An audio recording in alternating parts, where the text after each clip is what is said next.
یہ کہانی ایک خوبصورت شہزادی کی ہے جس کا نام ماہین تھا۔ شہزادی خوبصورت ہونے کے ساتھ انتہائی ذہین بھی تھی۔ وہ سلطنت نورستان کے بادشاہ کی اکلوتی بیٹی تھی۔ شہزادی ماہین بچپن ہی سے ایک خواب دیکھتی تھی کہ وہ غریبوں کی مدد کرے اور اپنی سلطنت کو ایک مثالی ریاست بنائے، مگر قسمت نے اس کے لیے کچھ اور ہی طے کر رکھا تھا۔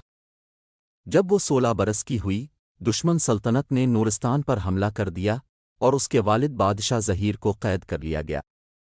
قلعے پر قبضہ ہو گیا اور شہزادی ماہین کو مجبورنہ اپنی جان بچا کر ایک اجنبی سرزمین کی طرف بھاگنا پڑا۔ ماہین نے شناخت چھپا کر قریبی دیہات میں پناہ لی، مگر وہاں بھی خطرات اس کے پیچھے تھے۔ وہ حالات کی ستائی ہوئی تھی مگر ہمت نہیں ہاری۔ شہزادی ماہین ہر حال میں اپنی سلطنت دشمنوں سے واپس حاصل کرنا چاہتی تھی۔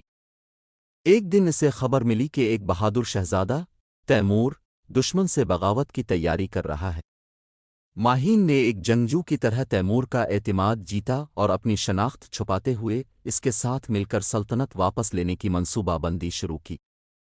جب ماہین اور تیمور نے بغاوت کا منصوبہ بنایا تو ایک پوشیدہ دشمن نے ان کے خلاف سازشیں شروع کر دیں۔ ماہین کو شک تھا کہ شہزادہ تیمور کے بندوں میں کوئی غدار موجود تھا جو ہر خبر دشمن کو پہنچا رہا تھا۔ ایک رات جب وہ خفیہ پیغام لے کر جا رہی تھی، ایک نقاب پوش نے اس پر حملہ کر دیا مگر وہ بہادری سے بچ نکلی۔ ماہین کو جلد ہی معلوم ہوا کہ تیمور کے درباریوں میں سے کچھ لوگ دشمن کے ساتھ ملے ہوئے تھے۔ اسے نہ صرف دشمنوں بلکہ اپنوں کی غداری کا بھی سامنا تھا۔ وہ ایک رات خفیہ طور پر دشمن کے قلعے میں داخل ہوئی تاکہ اپنے والد کو بچا سکے، مگر یہ ایک جال نکلا۔ اسے پکڑ کر دشمن بادشاہ کے سامنے پیش کیا گیا۔ دشمنوں نے ماہین کو کالے پانی کے قید خانے میں ڈال دیا جہاں اسے روزانہ اذیتیں دی جاتیں، مگر اس کے حوصلے پست نہ ہوئے۔ ایک دن ایک قیدی نے اسے بتایا کہ تیمور اس کی رہائی کے لیے ایک بڑی جنگ کی تیاری کر رہا ہے۔ یہ سن کر اس کی امید پھر سے جاگ اٹھی۔ قید کے دوران دشمن بادشاہ کا بھائی شہزادہ زید ماہین کی ہمت اور بہادری سے بہت متاثر ہوا اور اس سے محبت کرنے لگا۔ اس نے خفیہ طور پر ماہین کی مدد کرنا شروع کی اور آخر کار اسے آزاد کر دیا، مگر آزادی کی قیمت یہ تھی کہ زید کو اپنے ہی بھائی کے قہر کا سامنا کرنا پڑا۔ قید سے آزاد ہونے کے بعد شہزادی ماہین اور شہزادہ تیمور نے بھرپور تیاری کے بعد دشمن کے خلاف ایک آخری فیصلہ کن جنگ لڑی۔ اگرچہ وہ کمزور تھے مگر ماہین کی حکمت عملی اور تیمور کی بہادری نے دشمن کو شکست دی۔